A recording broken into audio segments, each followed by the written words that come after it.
সোনালী সমাজ কল্যাণ সংঘের নতুন কার্যকরী কমিটির সদস্যকে সামনে আসার জন্য অনুরোধ জানাচ্ছি।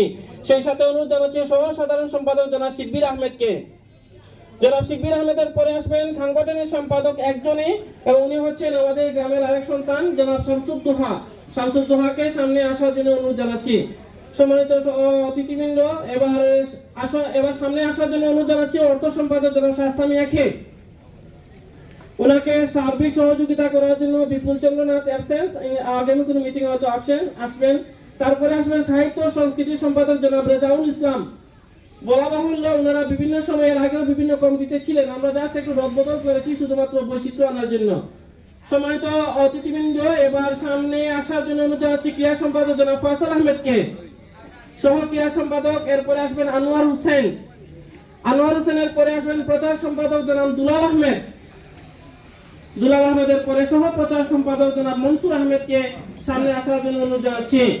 মনসুর আহমেদের পরে আসবে পরিবেশ বিষয়ক সম্পাদক জনাব সাদেক আহমেদ উজ্জ্বলের পরে আসবে তথ্য বিষয়ক সম্পাদক জনাব বদরুল আলম বাবর আসবেন। একটু দুই লাইন করে ফেলেন আমাদের দেখার সুবিধাতে। দপ্তর সম্পাদক লায়েক আহমেদ অ্যাবসেন্স, কোনো একটা কারণে উনি আসেননি, অন্য কোনো মিটিং আসবেন। ধর্মীয় সম্পাদক আবু তালহা তাহমিদকে আসার জন্য অনুরোধ জানাচ্ছি। তারপরে কার্যকরী সদস্য জনাব আল আমিন কার্যকরী কমিটির সদস্য সামনে আসার জন্য অনুরোধ জানাচ্ছি। কার্যকরী সদস্য পরে ইয়ামিনের পরে আসবেন মোহাম্মদ আলমগীর। আরেক কার্যকরী সদস্য জনাব মোহাম্মদ মাহবুব আসবে। মাহবুবের পরে আসবেন রুবেলের পরে আসবেন অপু আহমেদ। সম্মানিত সুধী মণ্ডলী, এই ছিল আমাদের নতুন কার্যকরী কমিটির পরিষদ। এবার এই পরিষদের শপথ বাক্য পাঠ করাবেন আমাদের সোনালী সমাজ কল্যাণ সংঘের সিনিয়র উপদেষ্টা, অন্যতম সিনিয়র উপদেষ্টা জনাব ফারুক আহমেদকে বাকি কার্যক্রম পরিচালনা করে যে সবিনয় অনুরোধ জানাচ্ছি।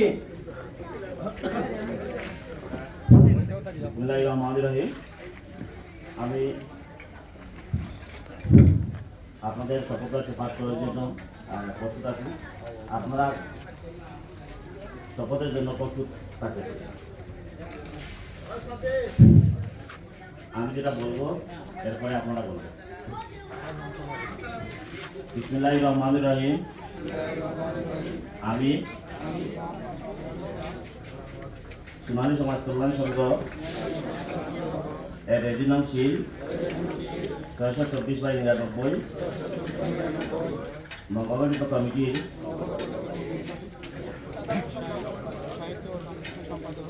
হিসাবে শপথ করছি যে সততা ও সেবাব্রতের আলোয় আলোকিত হয়ে নিজেকে গড়ে তুলব। সমাজ ও মানুষের সেবায় সর্বদা নিজেকে নিয়োজিত রাখব। সংগঠনের একতা ও সংহতি বজায় রাখার জন্য সর্বদা সচেষ্ট থাকব। সংগঠনের গঠনতন্ত্র বিরোধী কোনো কাজে এবং অসামাজিক কোনো কার্যকলাপে নিজেকে সম্পৃক্ত করব না। যদি গঠনতন্ত্র বিরোধী ও সংগঠনের স্বার্থ বিরোধী কোনো কার্যকলাপে জড়িয়ে পড়ি, তাহলে সংগঠনের সংগঠন কর্তৃক যে সিদ্ধান্ত আসবে তা মাথা পেতে নিব। আমি কারো প্রতিযোগী না হয়ে সবার সহযোগী হয়ে ভালোবাসার বার্তা